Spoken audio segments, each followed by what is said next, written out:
Amin. Silakan duduk Bapak Ibu. Welcome home GBI Pelita. Selamat Natal. Merry Christmas buat kita semua yang di balkon, yang di teras. Saudara, sungguh Natal yang sangat bermakna sama kita di tahun 2022 ini. Sebab kita melewati badai yang cukup berat di 2020, 2021. Kita sangat-sangat terbatas. Tapi hari ini kita ada semua karena anugerah Tuhan. Oleh karena itu saya rindu sekali saudara dengan segenap hatimu untuk menerima firman Allah. Saudara yang saya kasihi, kita di PGI dan di Wali Gereja Indonesia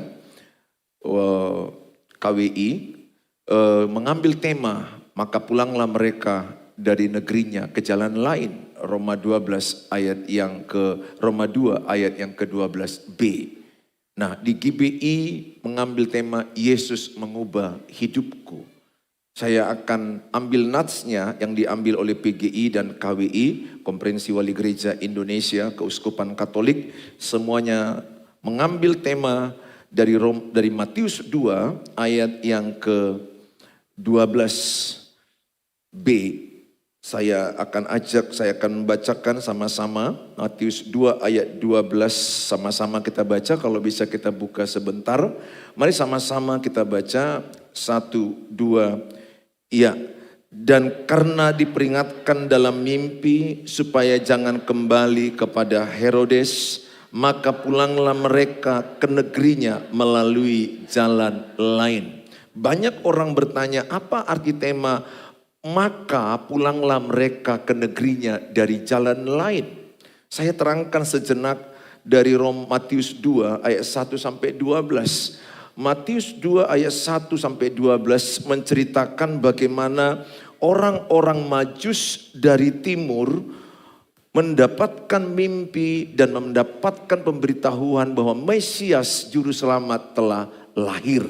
Nah saudara, maka orang-orang Majus itu dari timur. Timur itu adalah dari Persia, dari Iran. Jadi mereka naik onta bergerak pada masa itu. Mereka bergerak melewati Irak.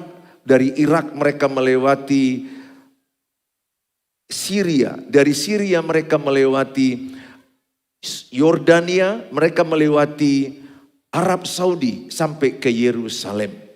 Jadi orang-orang timur ini adalah orang-orang pintar, orang-orang bijaksana, orang-orang kaya, raja-raja dari timur.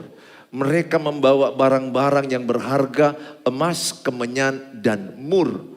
Bayangkan di padang gurun itu mereka mempertaruhkan nyawa mereka untuk bertemu dengan Tuhan Yesus Sang Juru Selamat itu. Bertemu dengan Raja Israel, Raja yang membawa keselamatan. Mereka menembus segala tantangan demi tantangan. Seperti saudara-saudara juga semua. Saudara pun saya lihat menembus banyak tantangan datang kemari. Tepuk tangan dulu buat saudara. Saya berterima kasih saudara-saudara yang datang. Ada yang sudah jauh, teman-teman saya juga berbagai daerah datang. Kakak saya dari Bekasi, ini teman-teman saya dari Bandung, dari Jakarta. Mereka datang bukan disempatkan lah ya, diutamakan. Kalau disempatkan seolah-olah sisa, ya diutamakan. Padahal ada kegiatan-kegiatan lain. Saya juga tadi acara keluarga bersama keluarga mertua saya dari jam 12 sampai jam 4. Saya harus bergerak dengan cepat pulang, mana lagi macet, tapi saya berusaha. Saya mengingat orang Majus itu berusaha. Jadi kita penting berusaha dan penting menempatkan Yesus nomor 1. Dan singkat cerita mereka dituntun oleh bintang.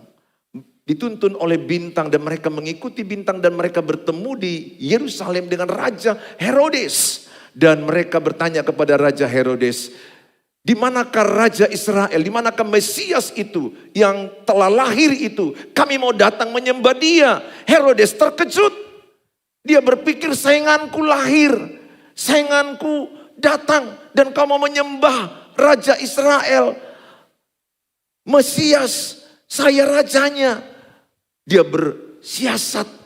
Kemudian dia pura-pura baik dan kemudian memanggil para ahli-ahli hukum Taurat, para kepala imam. Kemudian memberitahukanlah kepada mereka bahwa Yesus atau Raja Israel itu, Mesias itu lahir di Bethlehem di tanah Yudea, Yehuda. Maka mereka bergerak, tapi sebelum bergerak Raja Israel ini berkata, atau Herodes berkata, nanti kalau engkau ketemu dengan raja itu yang mau kau sembah itu, kembali lagi ke Bethlehem karena saya mau menyembahnya juga. Padahal di hati dia adalah, kasih tahu sama aku biar ku bunuh raja itu. Kasih tahu sama aku biar ku habisi Mesias yang kau sembah itu dalam hatinya. Tetapi Tuhan sudah ingatkan kepada orang Majus lewat mimpi, jangan kembali ke Herodes. Jangan kembali ke Herodes, ikuti jalan lain. Ikuti jalan Tuhan, ikuti tuntunanku lewat mimpi.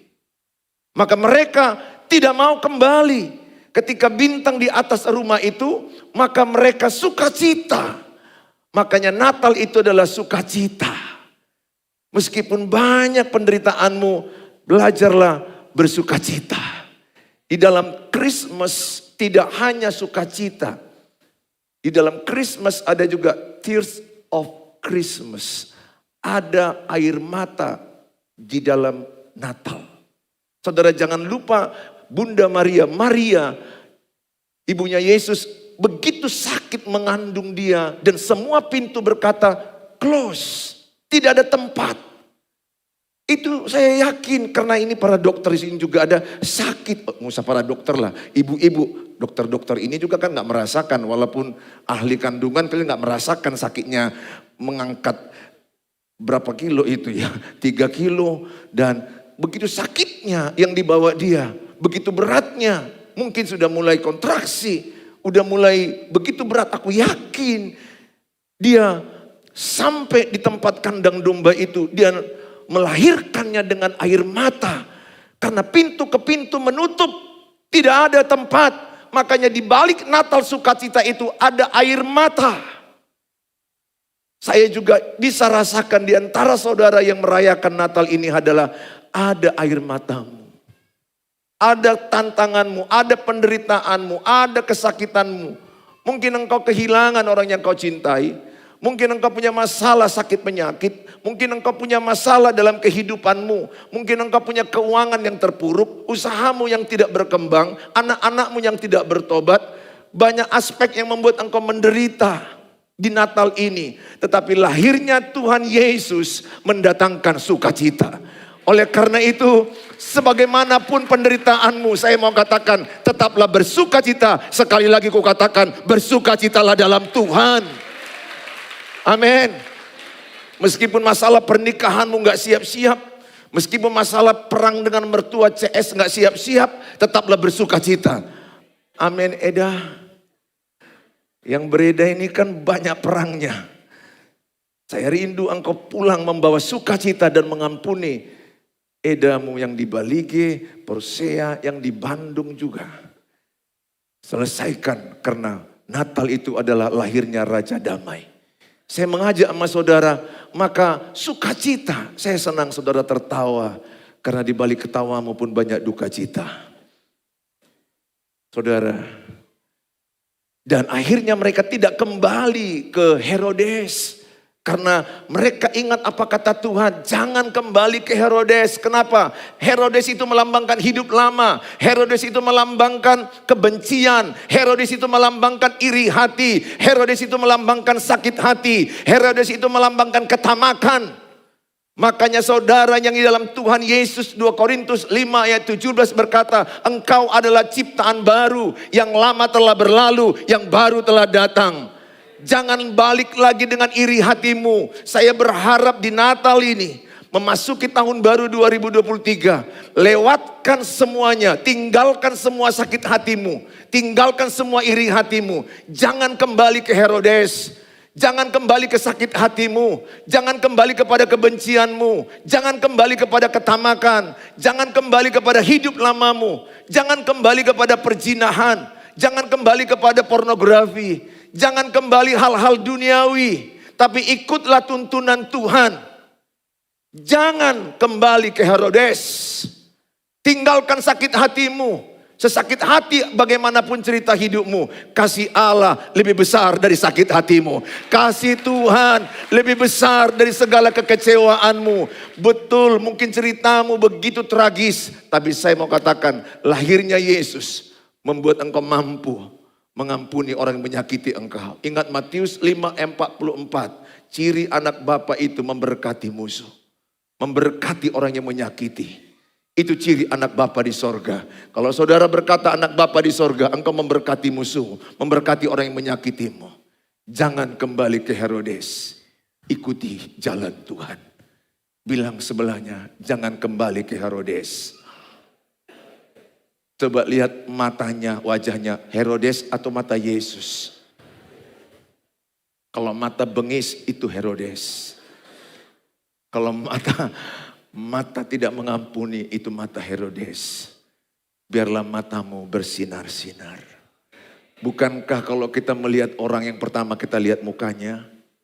Dan kalau kita lihat mukanya yang pertama kau lihat apanya? Matanya. Dari matanya kita tahu dia penuh kasih. Dari matanya juga kau bisa tahu. Hai pria-pria, wanita itu cinta padamu. Saya mau katakan sama saudara, saya rindu saudara jangan kembali ke Herodes. Amin. Tinggalkan sakit hatimu. Bukankah kata Tuhan Mazmur 133 ayat 1, yang paling indah, bersaudara rukun damai. Bukan dibilang yang paling indah bersaudara, pejabat, kaya raya. Tidak. Kita lahir tidak membawa apa-apa.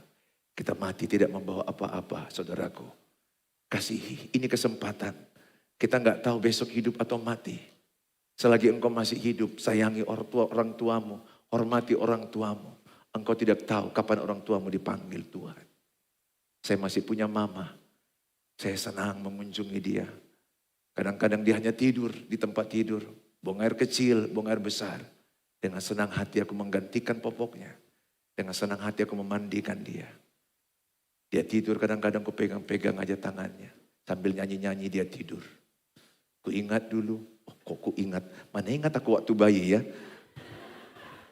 Menurutku lah dulu ya. Pastilah ibu-ibu sama. Membobokkan anaknya sambil nyanyi, betul nggak? Apa nyanyimu itu dulu? Bobo sayang, bobo anakku sayang. Kalau tidak bobo digigit atau dimakan? Digigit nyamuk. Mamaku begitulah aku buat. Ambil nyanyi-nyanyi aku tidur dia. Udah tidur dia, senang hatiku. Selagi masih ada kesempatan. Selagi engkau punya kesempatan, berdamailah dengan semua orang. Roma 12 ayat 18, kalau itu tergantung padamu. Berusahalah damai dengan semua orang. Saya rindu agar saudara mengalami makna Natal. Jangan kembali ke Herodes. Kalau dari depan ini kulihat wajah-wajah Yesus semuanya. Amin. Wajah-wajah mengampuni, wajah-wajah yang penuh sukacita. Bahkan kalau ada orang yang meminjam uangmu, jangan harapkan untuk dikembalikan. Itu kata renungan firman Tuhan, bukan kata saya. Kok ketawa kalian? Ini kan Natal. Mana tahu ada orang yang meminjam uangmu di Natal ini pakai baju baru dia. Jangan kutuki dia. Karena bisa engkau mengutuki dia, baju baru bisa, bayar utang tak bisa. Please deh, pada saat ini ampuni berkati dia. Bagaimana kita mengalami perubahan hidup? Yang pertama, mengalami perjumpaan dengan Tuhan. Penting sekali seperti Sakeus, dia mengalami perjumpaan dengan Tuhan ketika Yesus sampai ke tempat itu. Ia melihat ke atas dan berkata, Sakeus segeralah turun sebab hari ini aku harus menumpang di rumahmu. Dalam perjumpaan dengan Tuhan kita akan mengalami perubahan. Saya mengundang agar saudara setiap hari mengalami perjumpaan dengan Tuhan. Sakeus seorang koruptor, seorang yang tamak, dia berubah mengembalikan 4 kali lipat apa yang diambilnya. Bahkan memberikan setengah dari hartanya untuk fakir miskin. Kalau kita menjumpai bagaimana Saulus membunuh Stefanus bahkan dibunuhnya. Tapi dia berubah menjadi seorang rasul. Paulus menulis 2/3 dari Alkitab Perjanjian Baru. Wanita Samaria yang punya rekod perzinahan, 5 suaminya, bukan suaminya. Suami orang lain yang diganggunya, diambilnya. Tapi dia bertemu di sumur Yakub pada jam 12. Tuhan mengubah dia menjadi penginjil dan satu kota Samaria hampir bertobat. Artinya Tuhan datang mencari orang berdosa. Lukas 5 ayat 32. Tuhan Yesus datang mencari orang yang berdosa. Tidak ada kita yang tidak berdosa. Semua kita telah berdosa. Oleh karena itu, betapa Tuhan mengasihi orang berdosa. Di Natal ini saya rindu sekali. Saudara punya hati mengasihi orang berdosa. Punya hati tidak merasa lebih baik daripada orang lain. Punya hati mengampuni orang lain. Menerima orang lain apa adanya. Sakeus mengalami perubahan yang signifikan. Yang kedua adalah mempersembahkan yang terbaik. Matius 2 ayat yang ke-11. Matius 2 ayat 11 saya bacakan. Maka masuklah mereka ke dalam rumah itu dan melihat anak itu bersama Maria. Ingat, Yesus lahir bukan langsung di kandang domba, ada rumahnya. Karena saya juga waktu ke sana 2006 memang saya lihat ada rumahnya. Dan di dalamnya ada kandang domba. Jadi jangan langsung bayangkan kandang domba saja. Apa yang mereka lakukan? Lalu sujud menyembah Dia. Mereka pun membuka tempat harta bendanya, mempersembahkan persembahan kepadanya, yaitu emas, kemenyan, dan mur. Rendah hati. Sujud. Raja-raja. Orang-orang kaya. Orang-orang pintar. Mereka tanggalkan semua atributnya. Ketika saudara datang ke rumah Tuhan, mau jenderal pun hidupmu, tanggalkan.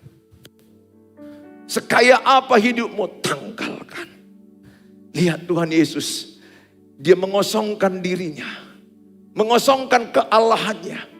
Dia lahir ke dunia sebagai manusia. Saudara, kita lahir tidak membawa apa-apa, kita meninggal tidak membawa apa-apa. Apapun yang kau miliki, bagaimanapun jabatan, harta, kekayaan yang kita miliki, selalu kita rendah hati. Seperti orang-orang Majus ini. Mereka menanggalkan dan mereka bersujud. Sujud itu berarti mereka merendahkan hati mereka. Dan mereka mempersembahkan yang terbaik. Emas, kemenyan, dan mur. Emas itu barang yang mahal. Kemenyan itu sebagai dupa yang harum, yang mahal ketika para imam membawa korban persembahan. Mur, pengawet mayat. Mereka mempersembahkan yang mahal-mahal. Tapi di hadapan Yesus, mereka bersujud. Ingat, mereka tidak bersujud kepada Maria, kepada Yusuf. Mereka bersujud kepada bayi mungil di paluan itu. Kalau mereka pakai kepintaran mereka, mereka ini ahli astronomi, astrologi. Orang-orang doktoral mungkin kalau zaman ini. Kalau mereka pakai pikiran mereka bisa berpikir, ngapain ku sembah bayi mungil ini? Ngapain ku sembah yang kecil ini? Tapi mereka tidak pakai itu. Saya mengajak sama saudara, ketika engkau datang kepada Tuhan, yang paling penting hatimu. Rendahkan hatimu. Yakobus 4 ayat 6 berkata, jikalau engkau rendah hati, engkau ditinggikan. Tuhan menentang orang yang congkak. Rendahkan hatimu untuk kau bisa berdamai. Rendahkan hatimu sama orang yang gak mencakapimu. Duluan kau mencakapi dia. Selamat Natal, inang mertua. Selamat Natal, Eda. Selamat Natal, Bu, Pak. Ingat, orang yang rendah hati itu dicari Tuhan. Mana tahu ada orang yang saudaramu, keluarga besarmu dari mertuamu, keluarga besarmu dari keluargamu sendiri gak mencakapimu. Pulang Natal ini, chat dia. Selamat Natal, Mama Yoel. Selamat Natal, Mama David, maafkan saya. Itu Natal yang berhasil. Gak ada artinya engkau capek di salon, tapi kalau masih ada kebencian di hatimu. 1 Korintus pasal yang ke-13 dikatakan, gak ada artinya bahasa rohmu kalau engkau tidak mengasihi. Gak ada artinya pemberianmu kalau engkau tidak mengampuni. Ingat, pembenci itu sama dengan pembunuh. 1 Yohanes 3 ayat 15. Biarlah lahirnya kasih Yesus di hatimu, engkau bisa mengampuni. Engkau bisa memaafkan, rendahkan hatimu. Saya rindu, lihatlah Yesus. Saya membayangkan begitu mulianya Allah. Dia mengosongkan kealahannya. Dan dia lahir ke bumi ini. Filipi 2 ayat 8, dia merendahkan hatinya. Saya mengajak sama saudara, rendahkan hatimu. Supaya engkau bisa berdamai dengan semua orang. Dan mereka mempersembahkan yang terbaik. Emas, kemenyan, dan mur. Dan apakah yang terbaik hari ini yang kau persembahkan kepada Tuhan di Natal 2022 ini? Apa yang saudara bawa kepada Tuhan? Yang terbaik yang Tuhan rindukan adalah hari Natal ini kalau engkau berkata, aku mau mempersembahkan tubuhku sebagai persembahan yang hidup, yang kudus, yang suci, yang berkenan kepada Allah. Itu adalah ibadahku yang sejati. Persembahkan tubuhmu. Saya sering habis bangun pagi saya mempersembahkan tubuhku berulang-ulang. Pakailah aku Tuhan, persembahkan hidupmu. Kalau engkau mempersembahkan tubuhmu, saya percaya engkau tidak akan memakai tubuhmu kepada hal-hal yang najis. Kalau engkau mempersembahkan tubuhmu, engkau tidak akan pakai kepada hal-hal dosa, kepada hal-hal kebencian, kepada yang sia-sia. Maukah engkau hari ini berkata, Bapa, aku persembahkan tubuhku sebagai persembahan yang hidup dan yang berkenan kepada Allah. Berapa banyak di antaramu yang mau mempersembahkan tubuhnya sebagai persembahan di malam Natal ini? Bapa, ku persembahkan tubuhku sebagai persembahan yang hidup, kudus, dan yang berkenan padamu sebagai ibadah yang sejati. Bapa,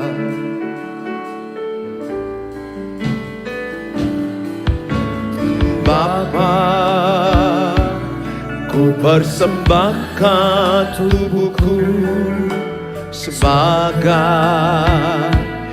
persembahan yang hidup, kudus, dan yang berkenan padamu sebagai ibadah yang sejati. Sembahkan Tuhan, ku sembahkan Tuhan, ku serahkan hidupku kepadamu untuk memuliakan nama-Mu.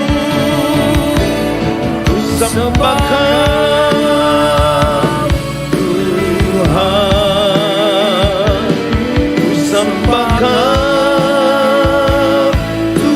Tuhan, ku serahkan hidupku kepadamu untuk memuliakan nama-Mu. Yang terakhir, yang ketiga, mereka menempuh jalan lain. Matius 2 ayat 12 saya sudah terangkan. Saya rindu saudara tinggalkan Herodes. Tempuhlah jalan yang dituntun Tuhan dalam hidupmu. Kalau orang Majus dituntun oleh bintang, kalau orang Majus Tuhan bicara lewat mimpi, sekarang Tuhan bicara lewat firman Tuhan. Firman adalah Allah. Allah adalah firman. Makanya saya mengajak sama saudara, izinkan dirimu dituntun oleh firman Allah. Ketika engkau konflik suami istri, saya pernah konflik begitu berat dan berpikir mau cerai. Saya datang kepada Tuhan, pimpin aku Tuhan. Kalau pakai emosi kita bisa maki-makian, kita bisa marah-marahan, saling menyalahkan, egois. Ingat kenapa suami istri berantem? Karena dua-duanya egois. Yakobus 3:16 dikatakan, akar kekacauan dalam rumah tangga adalah mementingkan diri sendiri. Egois. Izinkan pernikahanmu dituntun oleh firman Allah. Pasti akan jauh lebih damai. Pak, bagaimana kalau dia gak mau ngalah? Yang waras mengalah. Yang waras harus lebih bertumbuh. Improve in Christ. Izinkan engkau hidup dituntun oleh firman Allah. Saya tahu banyak di antara saudara, saya juga mengalaminya. Bagaimana benturan dalam pernikahan. Karena dua pribadi yang berbeda dipersatukan. Not easy. 1000 perbedaan, bahkan lebih dipersatukan.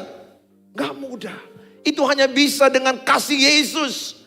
Kolose 3:14, kasihnya mempersatukan, kasihnya mengikat, kasihnya menyempurnakan. Bagaimana lagi mempersatukan dengan keluarga mertua, ada ipar, ada lae, keluarga besar, mana lagi warisan, mana lagi harta. Ingat 1 Timotius 6:10, cinta uang akar kejahatan. Bukan uang, cinta uang. Bisa abang adik gak cakapan. Bisa abang adik pengadilan, bahkan bunuh-bunuhan. Kenapa? Mereka dituntun oleh uang. Tapi kalau cara pandang kita dituntun oleh firman Allah, saya percaya saudara akan tidak mau bertengkar. Engkau akan membawa perdamaian. Karena perdamaian jauh lebih baik daripada harta yang banyak. Saya mengajak sama saudara, sebagaimana beratnya engkau mungkin dengan keluarga besarmu. Masalah demi masalah, enggak gampang. Suami istri aja enggak gampang, betul enggak? Halo? Yang bersuami istri, siapa di sini yang gampang-gampang aja pernikahannya? Maju ke depan dulu lah, bersaksi. Karena aku babak belur. Mana tahu ada di antara saudara bilang, enggak kami fine-fine aja, baik-baik. Asal jumpa aku sama istriku, shalom. Istrinya juga bilang, haleluya Pak. Every day, every time, every week, every month, we are happy. Please deh bersaksi sama kami dulu. Beberapa di antara kita kalau mau jujur, ada yang sampai stres, depresi, mau bunuh diri. Cerai gak bisa, menghadapi dia lagi. Tapi ketika aku serahkan, surrender to Jesus Christ, saya serahkan hidupku, tuntun aku Tuhan. Saya tidak mau kembali ke Herodes. Jauh lebih baik. Tidak sempurna tapi jauh lebih baik. Demikian dengan keluarga mertuaku. Keluarga mertuaku ada yang Muslim, Katolik. Ada yang dari Buddha masuk Katolik. Semua banyak. Kami Imlek kami rayakan. Lebaran kami rayakan. Natal kami rayakan. Satu lagi Hindu mungkin akan gak tahu lah. Saudara. Jadi semua kami rayakan. Gak gampang. Cross culture. Mereka kalau makan itu di kursi. Kalau kami ditikar, mereka makan itu pakai garpu dan sendok, nggak bunyi. Saya pun bisa buat nggak bunyi, pakai tangan.